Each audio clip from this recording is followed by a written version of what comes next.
નમસ્કાર વિદ્યાર્થી મિત્રો, આપણે પ્રકરણ નંબર 22 એટલે કે રાસાયણિક સહનિયમન એમનો આપણે અભ્યાસ કરતા હતા. આગળના પોઈન્ટની અંદર જે કાંઈ બધી ગ્રંથિઓનો અભ્યાસ કર્યો એનો ડિટેલમાં આપણે અભ્યાસ કર્યો. મતલબ 4S ગ્રંથિ કોને કહેવાય, 3F કોને કહેવાય, એમના સિવાયની અંદર એમના બીજા નામ કોને કહેવાય, કે આંતસ્ત્રાવ હોય એમની ઉણપ હોય તો કયા પ્રકારના રોગો થઈ શકે. આ બધા જ પોઈન્ટ છે એ નીટ માટે મહત્વના છે. હવેનો આ જે પોઈન્ટ છે અંતસ્ત્રાવની ક્રિયાવિધિ, વિદ્યાર્થી મિત્રો કયો પોઈન્ટ છે? અંતસ્ત્રાવોની ક્રિયાવિધિ. હવે આ પોઈન્ટ છે એ આગળના વર્ષોમાં જ્યારે લેખિતમાં પૂછાતું હતું ત્યારે સૌથી વધારે 4 માર્કમાં પૂછાયેલો પ્રશ્ન છે. તો ઇમ્પોર્ટન્ટ પ્રશ્ન કહી શકાય. હવે બીજી વસ્તુ કે અંતસ્ત્રાવોની ક્રિયાવિધિનો મતલબ એવો થાય ને કે અંતસ્ત્રાવો કઈ રીતના કામ કરે છે. અંતસ્ત્રાવો કઈ રીતના કામ કરે છે એને અંતસ્ત્રાવોની ક્રિયાવિધિ તરીકે ઓળખવામાં આવે છે. મતલબ મિકેનિઝમ ઓફ હોર્મોન એક્શન. અંતસ્ત્રાવ, દાખલા તરીકે આપણા શરીરમાં સ્વાદુપિંડમાંથી બીટા લેંગરહાન્સના કોષોમાંથી ઇન્સ્યુલિન મુક્ત થાય છે. તો એ લક્ષ્ય કોષો સાથે કઈ રીતના જોડાય છે, કઈ રીતના કાર્ય કરે છે, બરોબર છે. તો આ બધું જ આપણે આ ટોપિકની અંદર અભ્યાસ કરવો પડે. પહેલા તો કોમન વાત સમજી લો કે કોઈ પણ અંતસ્ત્રાવી ગ્રંથિમાંથી અંતસ્ત્રાવ છૂટો પડે, રુધિરમાં ભળે અને યોગ્ય ટાર્ગેટ એટલે કે લક્ષ્ય અંગ સુધી પહોંચે અને ત્યાં જ જોડાય. હવે તમને એવો પ્રશ્ન થાય, ત્યાં જ શા માટે જોડાય? તો ત્યાં જ એટલા માટે જોડાય કે યોગ્ય અંતસ્ત્રાવ યોગ્ય ગ્રાહી સાથે જોડાય.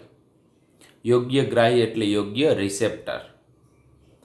જેવી રીતના તાળું અને ચાવી યોગ્ય હોય છે, મતલબ કોઈ પણ તાળું ખોલવું હોય તો એમના માટે યોગ્ય વિશિષ્ટ ચાવીની જરૂર પડે. ગમે એ ચાવીથી ગમે એ તાળું ન ખોલે, બરોબર છે. તો આપણે કોઈ તાળું નવું લીધું છે અને ખોલવા માટે યોગ્ય ચાવીની જરૂર પડશે. એવી જ રીતે વિદ્યાર્થી મિત્રો, યોગ્ય ઉત્સેચકને જોડાવા માટે યોગ્ય પ્રક્રિયકની જરૂર પડે. એવી જ રીતે યોગ્ય અંતસ્ત્રાવ છે એને જોડાવા માટે વિશિષ્ટ રિસેપ્ટરની જરૂર પડે જે લક્ષ્ય અંગોમાં જ હોય. For example, thyroid stimulating hormone. Thyroid stimulating hormone છે ને એ પિચ્યુટરી ગ્રંથિમાંથી સ્ત્રાવ પામે છે. ક્યાંથી સ્ત્રાવ પામે છે? પિચ્યુટરી. કામ ક્યાં કરે છે? થાઇરોઇડ ગ્રંથિને ઉત્તેજિત કરી T3, T4, TCT આ બધા અંતસ્ત્રાવના સ્ત્રાવને પ્રેરે છે. તો કહેવાનો મતલબ શું થયો વિદ્યાર્થી મિત્રો? તો આ જે અંતસ્ત્રાવ છે ને એ થાઇરોઇડ ગ્રંથિનું લક્ષ્ય, તો લક્ષ્ય એ કોણ થયું? થાઇરોઇડ ગ્રંથિ. ત્યાં કામ કરે છે. કોણ? તો કે થાઇરોઇડ સ્ટિમ્યુલેટિંગ હોર્મોન. હવે આપણે એ પોઈન્ટ ઉપર 2 પ્રકારના અંતસ્ત્રાવો છે. એક સ્ટીરોઇડ અંતસ્ત્રાવો, ગઈકાલે જ મેં તમને સમજાવ્યું હતું અને પાકું કરવાનું પણ કીધું હતું. તો અંતસ્ત્રાવો તેમના લક્ષ્ય કોષ સાથેના પ્રોટીન સાથે જોડાય. એટલે માની લો કે થાઇરોઇડ સ્ટિમ્યુલેટિંગ હોર્મોન છે, ભલે પિચ્યુટરી ગ્રંથિમાંથી આવે. ક્યાંથી આવે? પિચ્યુટરી. પણ જોડાય ક્યાં? થાઇરોઇડ.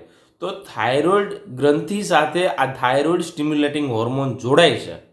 તો જોડાવા માટે આ થાઇરોઇડ ગ્રંથિના કોષો, બરોબર છે, એ એક પ્રકારનું વિશિષ્ટ પ્રોટીન ધરાવતા હોય છે જેને શું કહીએ છીએ આપણે? રિસેપ્ટર. શું કહીએ આપણે એને? રિસેપ્ટર. રિસેપ્ટરને ગુજરાતીમાં ગ્રાહી તરીકે ઓળખવામાં આવે છે અને એ ફક્ત લક્ષ્ય પેશીમાં જ હોય છે, ગમે ત્યાં હોતું નથી. બીજું ઉદાહરણ આપો. For example, luteinising hormone. કયો હોર્મોન છે? Luteinising hormone, LH. આવે છે ક્યાંથી? અગ્ર પિચ્યુટરીમાંથી આવે છે ને. તો હવે એ ક્યાં જાય છે? તો કે નરમાં હોય તો શુક્રપિંડ એ એનું લક્ષ્ય અંગ થયું અને ત્યાં જોડાવા માટે એ ખાસ યાદ રાખજો, ત્યાં જ એમના ગ્રાહી હશે, ત્યાં જ જોડાશે. તો યોગ્ય અંતઃસ્ત્રાવ યોગ્ય લક્ષ્ય પેશી અથવા લક્ષ્ય અંગ, ટાર્ગેટ ઓર્ગન અથવા ટાર્ગેટ ટિશ્યુ એમની સાથે રહેલા એક પ્રોટીન છે એમની સાથે જોડાય છે. આ પ્રોટીનને આપણે રિસેપ્ટર અથવા તો ગ્રાહી તરીકે ઓળખીએ છીએ. જો આ રિસેપ્ટર હવે કેટલા પ્રકારના? 2 પ્રકારના. એટલે પહેલા તમને શું કીધું? અંતઃસ્ત્રાવ રુધિરમાં ભળે, લક્ષ્ય કોષો સુધી પહોંચે, બરોબર, રુધિર મારફતે, અને એ લક્ષ્ય કોષમાં પહોંચે. હવે લક્ષ્ય કોષમાં જે પ્રોટીન સાથે જોડાય ને એને રિસેપ્ટર અથવા ગ્રાહી કહેવાય. હવે આ રિસેપ્ટર 2 પ્રકારના, કેમ કે તમે હજી કોષની રચના તો તમે જાણતા હશો. તો આ સપોઝ કોઈ પણ કોષ માની લો, આ એમનું વચ્ચેનું કોષ કેન્દ્ર. જો આ ગ્રાહી છે એ ક્યાં આવેલો હોય? જો એ ગ્રાહી છે ને એ કોષરસ પટલ, ફરતી બાજુએ છે, કોણ છે? કોષરસ પટલ છે, અને ત્યાં ગ્રાહી આવેલો હોય તો કોષરસ પટલને અંગ્રેજીમાં મેમ્બ્રેન કહેવાય. શું કહેવાય? મેમ્બ્રેન. જો આ રિસેપ્ટર લક્ષ્ય કોષોના કોષરસ પટલમાં આવેલું હોય તો એને મેમ્બ્રેન બાઉન્ડ રિસેપ્ટર તરીકે ઓળખવામાં આવે છે. કોના તરીકે ઓળખવામાં આવે છે? Membrane bound receptor. એટલે એનો મતલબ એવો થયો, મેમ્બ્રેન એટલે કોષરસ પટલ, બાઉન્ડ એટલે જોડાયેલો, અને રિસેપ્ટર એટલે ગ્રાહી પ્રોટીન. તો પહેલા આપણે કોની વાત કરવાની? રિસેપ્ટરની 3 વસ્તુ લખવાની છે, બરોબર છે? પહેલી વસ્તુ કઈ? અંતઃસ્ત્રાવ રિસેપ્ટર લક્ષ્ય કોષના કોષરસ પટલમાં, એટલે અંતઃસ્ત્રાવ સાથે જોડાણ પામતો રિસેપ્ટર છે. જો એ કોષરસ પટલ સાથે જોડાયેલો હોય તો એને આપણે મેમ્બ્રેન બાઉન્ડ રિસેપ્ટર તરીકે ઓળખીએ છીએ. પરંતુ જો એ કોષની અંદર છે, જો અહીંયા રિસેપ્ટર છે, બરોબર છે, તો એમની સાથે જો અંતઃસ્ત્રાવ જોડાય અથવા તો રિસેપ્ટર લક્ષ્ય કોષની કોષ કેન્દ્ર પટલની અંદરની બાજુએ, તો અંદરની બાજુએ મળી આવતા હોય તો કોષાંતરીય કોષની અંતર અથવા અંદરની બાજુએ, બરોબર છે. તો આવા 2 શબ્દો, 2 પ્રકારના રિસેપ્ટર હોય. ક્યાં 2? એક તો મેમ્બ્રેન બાઉન્ડ રિસેપ્ટર અને બીજું કોષાંતરીય. કોષાંતરીય એટલે કોષની અંદર જોવા મળતા ગ્રાહીઓ, અને કોષ રસ પટલ અથવા કલા જોડાણ ગ્રાહીઓ. આનું ગુજરાતી નામ શું થયું? મેમ્બ્રેન બાઉન્ડનું ગુજરાતી નામ થાય કલા. કલા એટલે મેમ્બ્રેન, બાઉન્ડ એટલે જોડાણ, રિસેપ્ટર એટલે ગ્રાહીઓ. કલા જોડાણ ગ્રાહીઓ ગુજરાતી નામ થયું. અહીંયા લખ્યું ને મેમ્બ્રેન બાઉન્ડ રિસેપ્ટર, એ અંગ્રેજી શબ્દ છે, એનું ગુજરાતી કરવું હોય તો કલા જોડાણ ગ્રાહીઓ. તો વિદ્યાર્થી મિત્રો, લક્ષ્ય કોષમાં જે જગ્યાએ અંતઃસ્ત્રાવ જે પ્રોટીન સાથે જોડાય એને રિસેપ્ટર કહેવાય. જો આ રિસેપ્ટર કોષરસ પટલ ઉપર હોય તો એને આપણે મેમ્બ્રેન બાઉન્ડ રિસેપ્ટર્સ, અને કોષની અંદરની બાજુએ આવેલા હોય તો એને આપણે કોષાંતરીય ઇન્ટ્રાસેલ્યુલર રિસેપ્ટર તરીકે ઓળખીએ છીએ. હવે આમની આકૃતિ જોઈએ તો ખ્યાલ આવશે. આ માની લો કે આખો કોષ છે. અહીંયા તમે જોશો તો અહીંથી આમ આખો કેવો હશે? આ કોષ છે, આ કોષ, આખો કોષ. આ કોષનું ઉપરનું અહીંયા તમને જે દેખાય છે, આ જે આખો પટ્ટો, એ પટલ છે. શું કહેવાય? કોષરસ પટલ. કોષરસ પટલ ઉપર તમે જો, અહીંયા તમને એક ગ્રાહી દેખાય છે. વ્યવસ્થિત જોશો ને તો આ લાલ કલરનું બોક્સ છે. જો આ લાલ બોક્સ દેખાય છે આવા આકારનું, તો એ લાલ બોક્સને શું કહેવાય? રિસેપ્ટર. પણ કેવો રિસેપ્ટર? Membrane bound. કેમ કે આ જે પટલ છે ને એને અંગ્રેજીમાં શું કહેવાય? મેમ્બ્રેન. તો આ મેમ્બ્રેન બાઉન્ડ રિસેપ્ટર, બરોબર છે. અને આ જે તમને બ્લુ કલરનો દેખાય એ અંતઃસ્ત્રાવ છે. હવે માની લો કે ઉદાહરણ તમને એક આપ્યું છે, એટલે પાણીમાં દ્રાવ્ય જે અંતઃસ્ત્રાવો હોય ને વિદ્યાર્થી મિત્રો, પાણીમાં દ્રાવ્ય એ પ્રોટીનના બનેલા હોય, પેપ્ટાઇડ અંતઃસ્ત્રાવ, એ આવી રીતના કાર્ય કરે છે. એટલે અહીંયા તમને જે ક્રિયાવિધિ સમજાવું છું એ પેપ્ટાઇડ અંતઃસ્ત્રાવની ક્રિયાવિધિ છે. પહેલી વાર સમજાવું, પછી બીજી વાર બુક પ્રમાણે સમજાય, પછી ત્રીજી વાર નવી આકૃતિ સાથે સમજાવે. હવે સાવ સહેલું છે. આ જે અંતઃસ્ત્રાવ છે આ મતલબ આ તાળું છે. જો તાળું એટલે રિસેપ્ટર. આ બ્લુ કલરની છે એ ચાવી છે. એટલે તમને ખબર, યોગ્ય તાળું યોગ્ય ચાવી દ્વારા જ ખુલે ગમે ત્યાં. એટલે એ લક્ષ્ય કોષોમાં જ રિસેપ્ટર હોય. એટલે માની લો કે FSH ફોલિકલ સ્ટિમ્યુલેટિંગ હોર્મોન, પિચ્યુટરીના અંતઃસ્ત્રાવ. તો પિચ્યુટરીના અંતઃસ્ત્રાવો છે ને પેપ્ટાઇડ પ્રકારના છે, પાણીમાં દ્રાવ્ય હોય એવા છે. બરોબર. તો આ જે પેપ્ટાઇડ પ્રકારનો અંતઃસ્ત્રાવ ફોલિકલ સ્ટિમ્યુલેટિંગ હોર્મોન કઈ રીતના કામ કરે છે એ હું સમજાવું. હવે સૌ પ્રથમ આ અંતઃસ્ત્રાવ ક્યાંથી આવ્યો? અગ્ર પિચ્યુટરી ગ્રંથિમાંથી, રુધિરમાં ભળે. એટલે અહીંયા એન્ટેરિયર પિચ્યુટરી ગ્લેન્ડ, ત્યાંથી ક્યાં આવ્યો? બ્લડ. બ્લડમાંથી ક્યાં આવ્યો? તો કે એ આવશે અંડપિંડીય કોષરસ સ્તર. અંડપિંડમાં કામ કરે. એટલે માદાની અંદર ફોલિકલ સ્ટિમ્યુલેટિંગ હોર્મોન FSH શું કામ કરે ને એમની વાત આપી. તો અગ્ર પિચ્યુટરી ગ્રંથિમાંથી ફોલિકલ સ્ટિમ્યુલેટિંગ હોર્મોન આવે, રુધિરમાં ભળે અને અંડપિંડ સુધી પહોંચે. ને આ જે અંડપિંડનો આખો જે લાલ લીટો દેખાડ્યો એ અંડપિંડનું કોષરસ પટલ છે. અને બીજું નામ કહેવાય કોષરસ સ્તર અથવા મેમ્બ્રેન પણ કહેવાય, કલા પણ કહેવાય. હવે એમની પાસે જ રિસેપ્ટર છે. જો અહીંયા લાલ કલરનું જે બોક્સ દેખાય છે એ રિસેપ્ટર છે, અને બ્લુ કલરનો છે ને એ અંતઃસ્ત્રાવ છે. હવે અંતઃસ્ત્રાવ ત્યાં જોડાય, બસ અહીંયા જોડાય ને એટલે કામ શરૂ. જોડાઈ ગયો એટલે પ્રતિભાવ એટલે રિસ્પોન્સ. રિસ્પોન્સ એક પેદા કર્યો એટલે એ ત્યાં જોડાઈ ગયો. બરોબર. ફોલિકલ સ્ટિમ્યુલેટિંગ અંડપિંડના કોષરસ સ્તર સાથે જોડાઈ ગયો. આ જ મહત્વની બાબત. એ જોડાય ને એટલે રિસ્પોન્સ 1 પેદા થયો. રિસ્પોન્સ 1 એટલે જે તમને લાલ કલરનું બોક્સ કર્યું એ. તો કે દ્વિતીયક સંદેશાવાહકની ઉત્પત્તિ. પ્રાથમિક કોણ છે? તો કે અંતઃસ્ત્રાવ છે. પ્રાથમિક સંદેશ, પહેલો સંદેશો લઈને કોણ આવે છે? અંતઃસ્ત્રાવ. ક્યાંથી લઈને આવે છે? તો કે અગ્ર પિચ્યુટરી ગ્રંથિમાંથી ફોલિકલ સ્ટિમ્યુલેટિંગ હોર્મોન પ્રાથમિક સંદેશાવાહક છે. તો અંતઃસ્ત્રાવ અહીંયા જ્યાં લખ્યું અહીંયા બ્રેકેટમાં પ્રાથમિક સંદેશાવાહક લખી નાખજો. એ જોડાય એટલે દ્વિતીયક સંદેશાવાહક પેદા કરે. કોણ કોણ? તો કે ચક્રીય AMP. તો એને આવી રીતના CAMP એટલે સાયક્લિક AMP, કેલ્શિયમ પ્લસ અને IP3 અથવા તો ઇનોસિટોલ ટ્રાયફોસ્ફેટ. બરોબર છે. ઇનોસિટોલ ટ્રાયફોસ્ફેટ આ ત્રણમાંથી ગમે એકને વધારે પ્રમાણમાં પેદા કરે. ક્યારે પેદા કરશે? જ્યારે આ ફોલિકલ સ્ટિમ્યુલેટિંગ હોર્મોન કલાના રિસેપ્ટર એટલે આ મેમ્બ્રેન રિસેપ્ટર સાથે જોડાય ત્યારે દ્વિતીય સંદેશાવાહક એટલે સાયક્લિક AMP હોય. બરોબર. ચક્રીય AMP પણ કહેવાય. એડિનોસાઇન મોનોફોસ્ફેટ, કેલ્શિયમ પ્લસ હોય કે પછી ઇનોસિટોલ ટ્રાયફોસ્ફેટ હોય.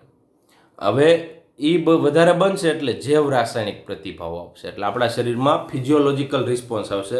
નવા નવા રસાયણ બનશે.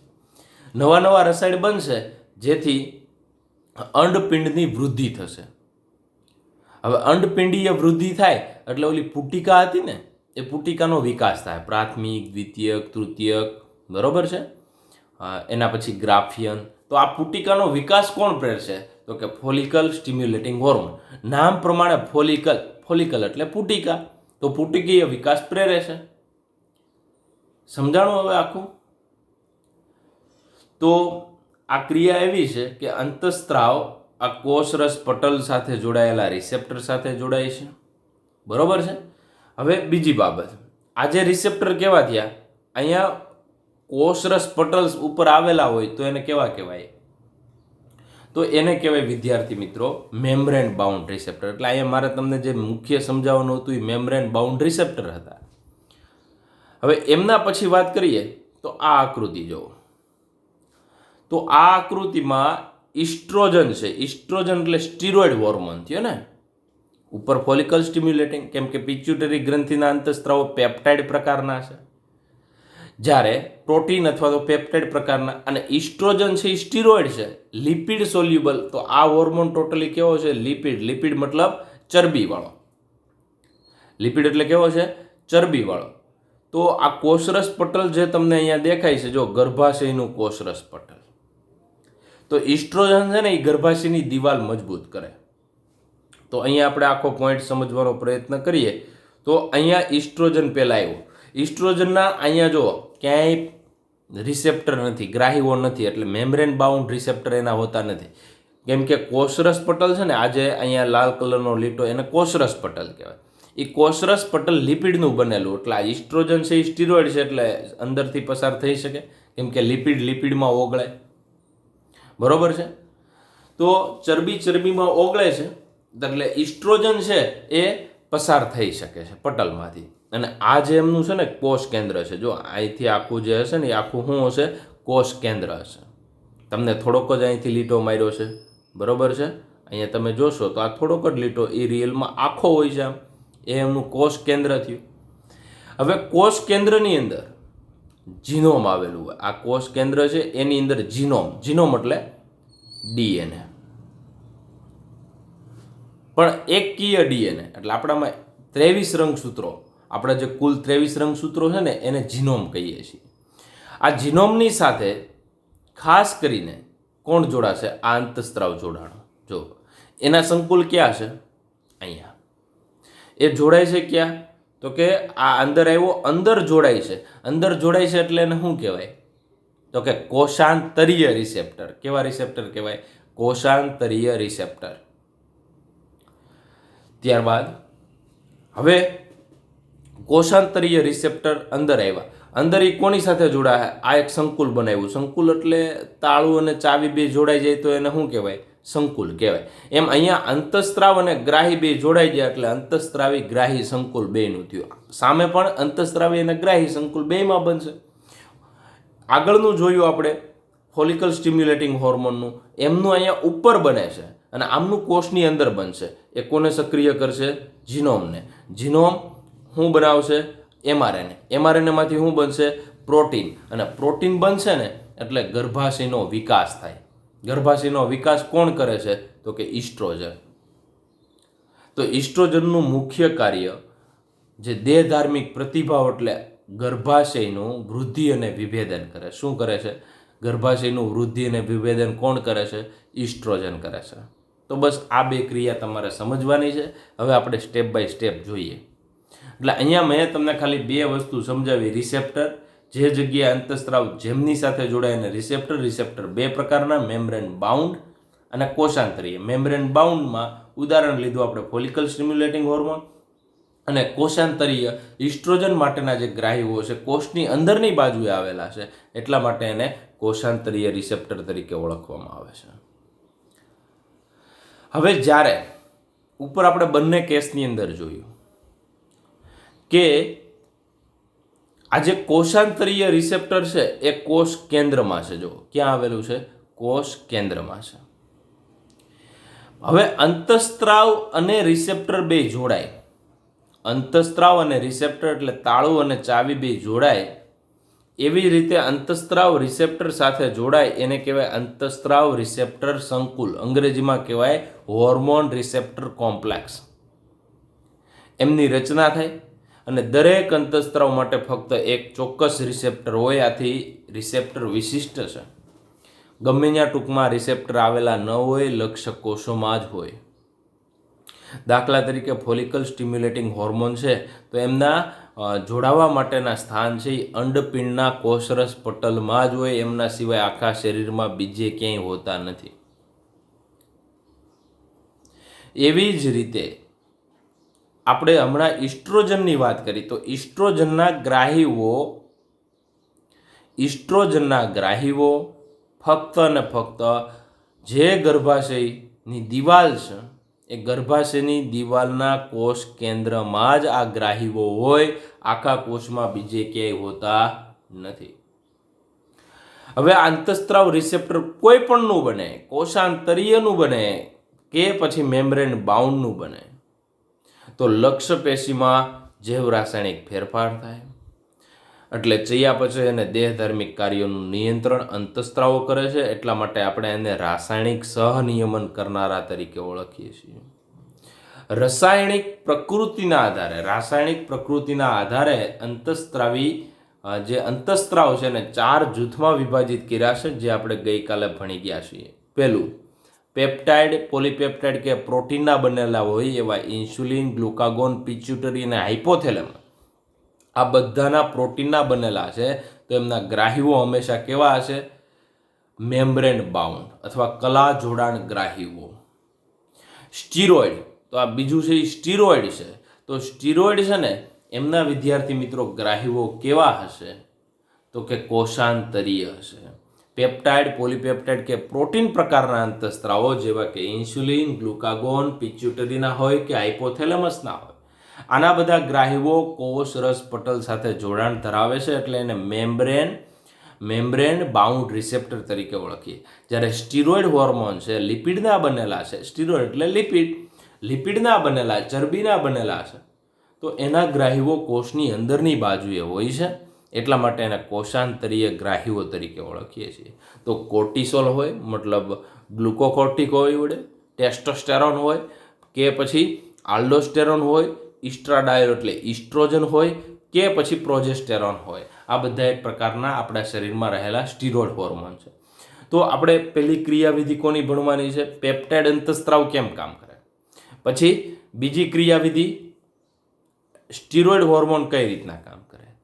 ત્યારબાદ આયોડો થાઇરોનિન એટલે કે થાઇરોઇડના અંતઃસ્ત્રાવ T3 T4 અને અમીનો એસિડના વ્યુત્પન્નો એટલે કે એપિનેફ્રિન. હવે આપણે એક પછી એક જોઈએ. પેલું કયું જોઈએ? આ પોઈન્ટ આપણે જોઈએ તો હમણાં જ અભ્યાસ કર્યો તે પાછું આવ્યું.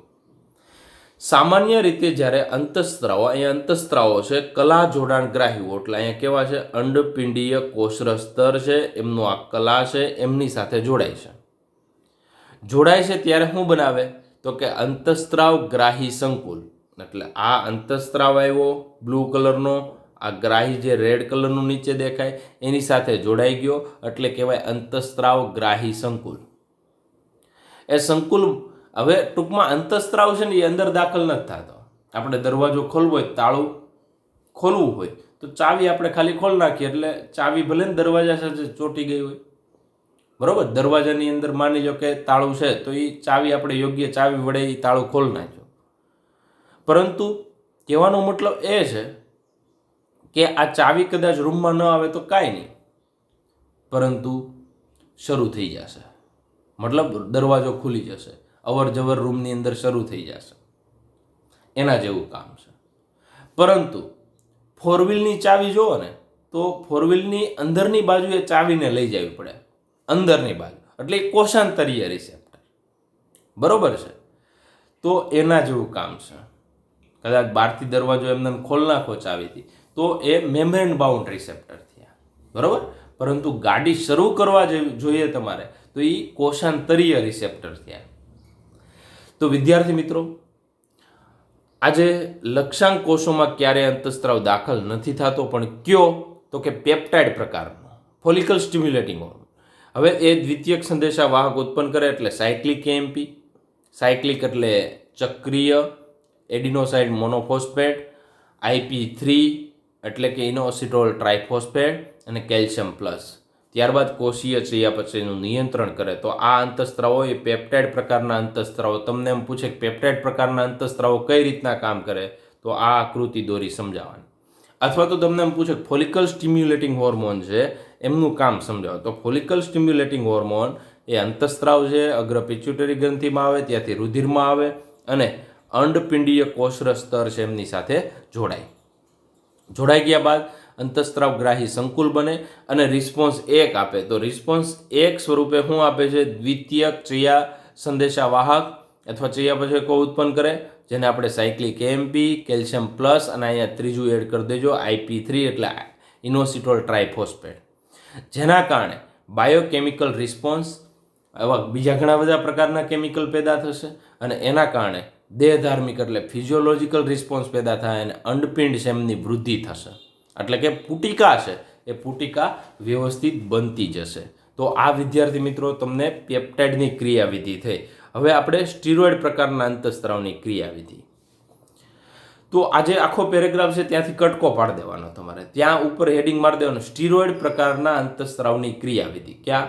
સ્ટીરોઇડ પ્રકારના અંતઃસ્ત્રાવની ક્રિયાવિધિ.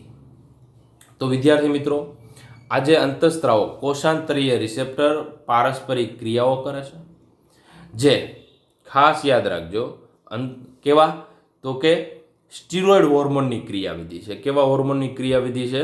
Steroid hormone. દાખલા તરીકે સ્ટીરોઇડ અંતઃસ્ત્રાવ. સ્ટીરોઇડ અંતઃસ્ત્રાવો, આયોડોથાયરોનિન, એ બધા કયા પ્રકારે કામ કરે? જે કોષાંતરીય રિસેપ્ટર ધરાવે છે, એટલે કોષની અંદર આવેલા રિસેપ્ટર છે.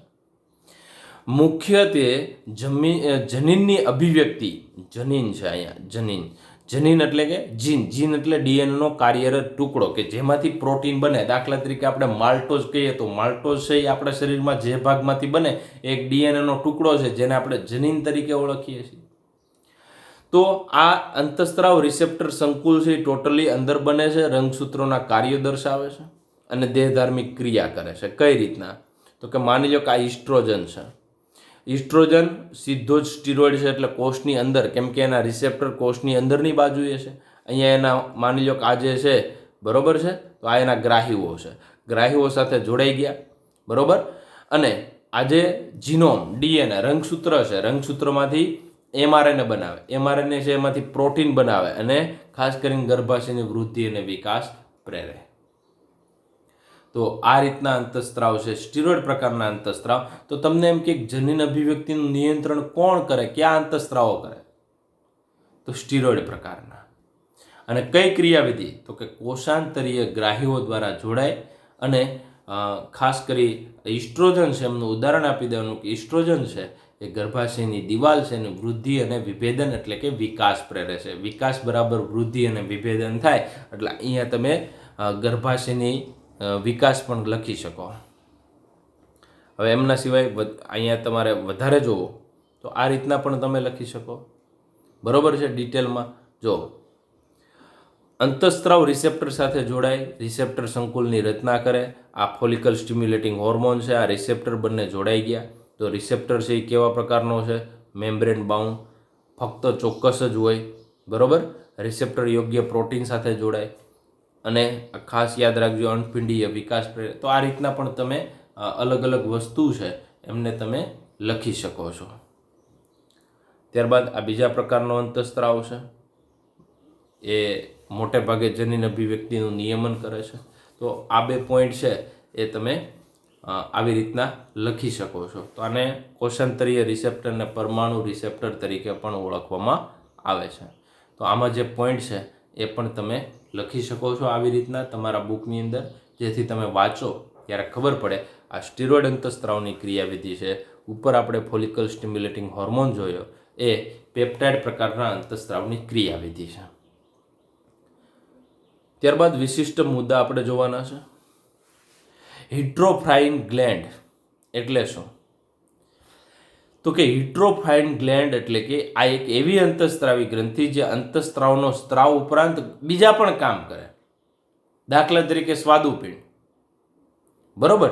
તો સ્વાદુપિંડ છે એ અંતઃસ્ત્રાવી ગ્રંથિ એટલે ઇન્સ્યુલિન, ગ્લુકાગોન અને પાચન ગ્રંથિમાં પણ મદદ કરે. જનનપિંડ છે એ શુક્રકોષો પણ ઉત્પન્ન કરે અને અંતઃસ્ત્રાવી ગ્રંથિ તરીકે પણ કામ કરે. જરાયુ, તો જરાયુ છે એ પોષણ પૂરું પાડવાનું પણ કામ કરે, બરોબર છે. જ્યારે માતાના ઉદરની અંદર ગર્ભ હોય છે તો આ જરાયુ વડે માતામાંથી બાળકમાં જે કાંઈ પોષણ જાય, બાળકની અંદર જે કાંઈ ખરાબ કચરો, ઉત્સર્ગ પદાર્થો પેદા થઈ માતાના શરીર દ્વારા બહાર નીકળે તો એ પણ કામ કરે અને અંતઃસ્ત્રાવનો પણ સ્ત્રાવ કરે. ત્યારબાદ પાચન તંત્રનું શ્લેષ્મ સ્તર, પક્વાશયની દિવાલ એ અંતઃસ્ત્રાવનો સ્ત્રાવ પણ કરે અને આંતરરસ પણ બનાવે. મૂત્રપિંડ છે એ ઉત્સર્જનનું કામ પણ કરે અને વિદ્યાર્થી મિત્રો એ રેનિન, બરોબર છે, અને ઇરિથ્રોપોઇટિન જેવા અંતઃસ્ત્રાવનો સ્ત્રાવ પણ કરે છે. તો આવી ગ્રંથિ એક કરતાં વધારે કામ કરતી હોય તો એને હિટ્રોફાઇન ગ્લેન્ડ તરીકે ઓળખવામાં આવે. સ્ત્રીઓમાં પ્રોલેક્ટિન છે એ માતૃત્વને પ્રેરિત કરે છે. ખાસ કરીને બાળકો સાથે મજબૂત લાગણીમય સંબંધો ધરાવે છે. જેવું તમને એક વાત સમજાવવા માગું કે પ્રાણીઓની અંદર ખાસ કરીને સસ્તનની અંદર માતૃભાવના હોય છે, માતૃત્વતા વધારે હોય છે. જ્યારે પક્ષીઓમાં જ્યારે બચ્ચું નાનું હોય છે ત્યારે ટોટલી રક્ષણ છે એને કામ કરવાનું એમના પિતૃત્વની ભાવના હોય છે. તો આ એક તફાવત યાદ રાખજો. સસ્તનની અંદર માતૃત્વની ભાવના પ્રોલેક્ટિન હોય છે. ઓક્સિટોસિન છે એને પણ લવ હોર્મોન તરીકે ઓળખવામાં આવે. લવ હોર્મોનનો મતલબ અહીંયા એવો છે કે જ્યારે બાળક રડતું હોય છે ત્યારે માતાના શરીરમાં ઓક્સિટોસિન છે એમનો સ્ત્રાવ થતો હોય છે અને દૂધના સ્ત્રાવને પ્રેરતા હોય છે. એટલા માટે એને લવ હોર્મોન લાગણીના સંબંધો તરીકે ઓળખાય છે. જો પુરુષમાં પ્રોલેક્ટિન વધારે હોય તો પિતૃત્વતા વધારે છે. કૌટુંબિક સભ્યો પ્રત્યે રક્ષણાત્મક અભિગમ ધરાવો, કુટુંબના સભ્યો માટે ભોજન એકઠું કરવું, આ બધું ખાસ કરીને પક્ષીઓમાં વધારે જોવા મળે છે. થાઇરોઇડ વામનતાની સરખામણીએ પિચ્યુટરી વામનતા ધરાવતા લોકોનો બૌદ્ધિક વિકાસ અને શારીરિક વિકાસ સારો હોય છે. તો થાઇરોઇડના લીધે પણ વામનતા હોઈ શકે, પિચ્યુટરીના કારણે પણ. આપણે તો પિચ્યુટરીની વામનતા ભણ્યા છે, તેમના રિલેટેડ પોઈન્ટ છે. ઘણીવાર જનસંખ્યામાં સામાન્ય ગોઈટર રીતે છૂટાછવાયા કેસ જોવા મળતા હોય. જનીનિક ખામી ડીએનએના કારણે પણ હોઈ શકે. ત્યારબાદ મુલર અંગ અને સબન્યુરલ ગ્રંથિ એ તમારે અત્યારે કંઈ જોવાનું નથી, એ પોઈન્ટ મુલર અંગવાળો. ત્યારબાદ મહત્વનો અંતઃસ્ત્રાવ, બરોબર છે. 3 અંતઃસ્ત્રાવ યાદ રાખજો. એક ટ્રોપિક અંતઃસ્ત્રાવ, તો આપણે જોયું હતું એડ્રિનોકોર્ટિકોટ્રોપિક હોર્મોન. એક ગ્રંથિ દ્વારા ઉત્તેજિત થઈ અને બીજી ગ્રંથિને સક્રિય કરે, તેને ટ્રોપિક શબ્દ લગાડવામાં. એડ્રિનોકોર્ટિકોટ્રોપિક હોર્મોન. ટ્રોપિક હોર્મોન એટલે શું? તો કે પિચ્યુટરી દ્વારા રિલીઝ થાય છે અને એડ્રિનલ ગ્રંથિને ઉત્તેજે છે, એટલા માટે શબ્દ વાપર્યો ટ્રોપિક. ત્યારબાદ સિમોન્ડનો રોગ. કોનો રોગ છે? સિમોન્ડનો રોગ. એ ખાસ કરીને પિચ્યુટરીનો અગ્રભાગ છે ને એ ક્ષીણતા અનુભવે, નાની થતી જાય, બરોબર છે. તો એને સિમોન્ડ રોગ કહીએ છીએ. તો સિમોન્ડ રોગનો મતલબ થાય પિચ્યુટરી ગ્રંથિના અગ્રભાગની ક્ષીણતાના લીધે ખાસ કરીને સિમોન્ડ રોગ થાય છે. ત્યારબાદ ફિયોકોમોસાઇટોમા, એટલે એડ્રિનાલિન છે એમનો વધુ પડતો સ્ત્રાવ છે, એના કારણે ઊંચો બ્લડ પ્રેશર, રુધિરદાબ વધે છે, શરીરમાં રુધિરનું પ્રમાણ વધે, શર્કરાનું પ્રમાણ વધે, ઊંચો ચયાપચયનો દર રહે, હતાશા, પરસેવો, આ બધાને ફિયોકોમોસાઇટોમા તરીકે ઓળખવામાં આવે છે. ત્યારબાદ વાસ્તવિક અકાલ પૂર્વ લૈંગિકતા. તો આ પોઈન્ટની વાત કરું છું. વાસ્તવિક અકાલ પૂર્વ લૈંગિકતા એટલે વાસ્તવિક અકાલ પૂર્વ લૈંગિકતામાં અંડપિંડનું ઝડપી પરિપક્વન થાય, શુક્રપિંડનું ઝડપી ઉત્પાદન જોવા મળે. માદામાં 9 વર્ષ પહેલાં અંડ ઉત્પાદન અને નરમાં 10 વર્ષ પહેલાં શુક્રાણુનું ઉત્પાદન જોવા મળે. રિયલમાં 13 વર્ષ પછી થવું જોઈએ, બરોબર. તો એને વાસ્તવિક અકાલ પૂર્વ લૈંગિકતા તરીકે, અને ખાસ કરીને કૂટ અકાલ પૂર્વ લૈંગિકતા એટલે એડ્રિનલ બાહ્યક, શુક્રપિંડ, અંડપિંડ અથવા બાહ્ય જનનાંગોમાં ગાંઠ છે એમના કારણે આવું જોવા મળતું હોય છે. ત્યારબાદ વંધ્યત્વ, જે બાળકો પેદા ન કરી શકે અથવા તો બાળકો પેદા કરવાની ક્ષમતા ન ધરે તો એને વંધ્યત્વ કહેવાય. દાખલા તરીકે નરમાં ટેસ્ટોસ્ટેરોનનું પ્રમાણ ઓછું હોય તો પણ વંધ્યત્વ જોવા મળે. ત્યારબાદ ગૌણ જનનાંગો જેવા કે પ્રોસ્ટેટ, શુક્રાશય અને શિશ્નાશય અવિકસિત હોય છે, એ પણ વંધ્યત્વ કહેવાય. શુક્રાણુ બનતા નથી તો પણ વંધ્યત્વ કહેવાય. અને દાઢી મૂછ જોવા મળતી ન હોય, અવાજ હલકો હોય, મતલબ ઘેરો ન હોય, એમની અંદર પણ ટેસ્ટોસ્ટેરોનનો સ્ત્રાવ ઓછો હોય છે. ત્યારબાદ વૃદ્ધિ અંતઃસ્ત્રાવ. તો સોમેટોસ્ટેટિન મેં આપણે વાત કરી હતી, એ અસ્થિ છે એમની વૃદ્ધિ પર પણ અસર કરે છે. હૃદયમાં સાયક્લિક ગ્વાનોસાઇન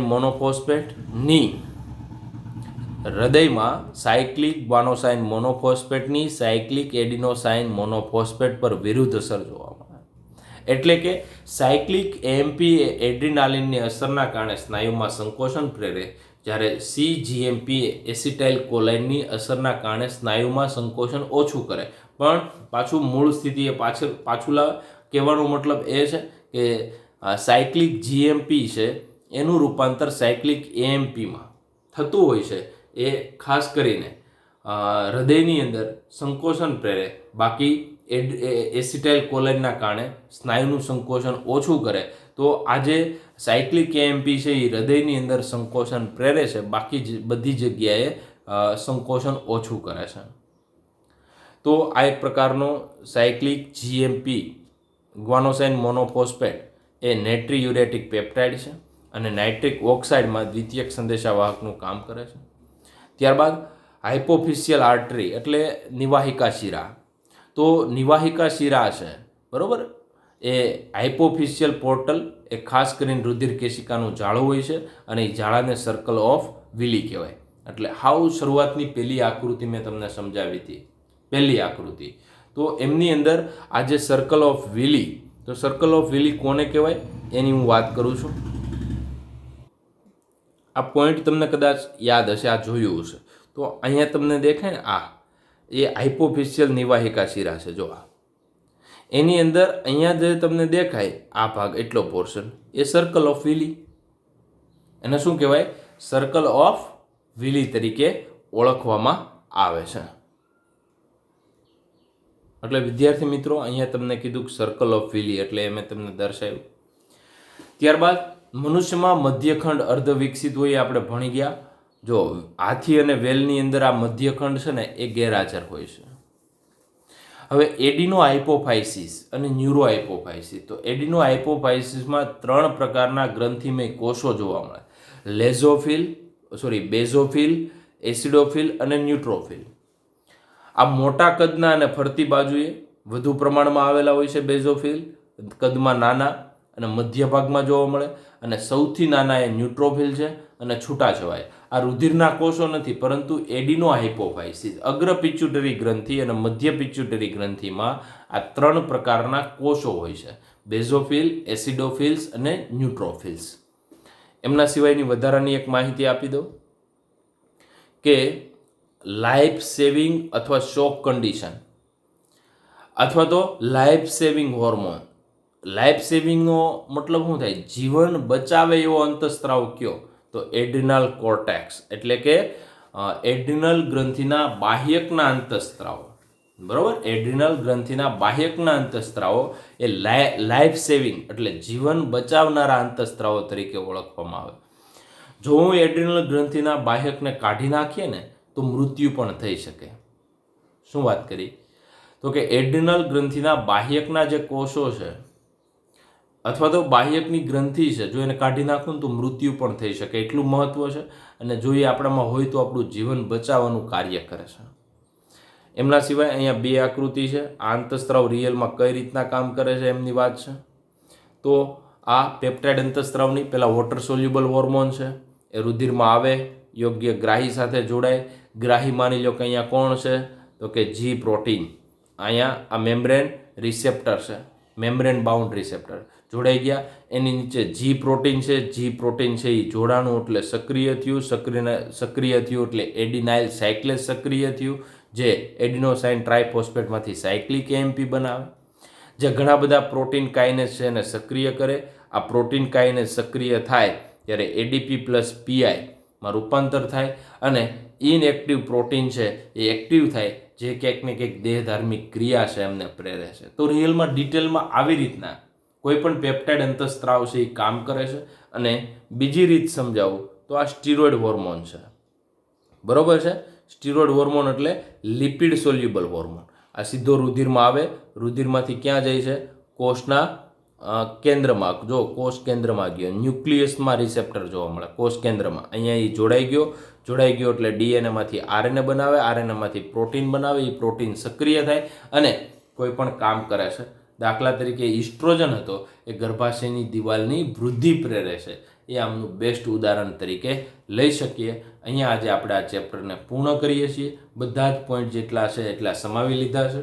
બરોબર, પહેલાં ટેક્સ્ટ બુકનું તૈયાર કરવું અને ત્યારબાદ નેટનું તૈયાર કરવું. વિદ્યાર્થી મિત્રો, આ ચેપ્ટર તમારે સંપૂર્ણ રીતે છે અને સંપૂર્ણ રીતે અભ્યાસ કરવાનું છે અને મહત્ત્વનું પણ કહી શકાય. Thank you.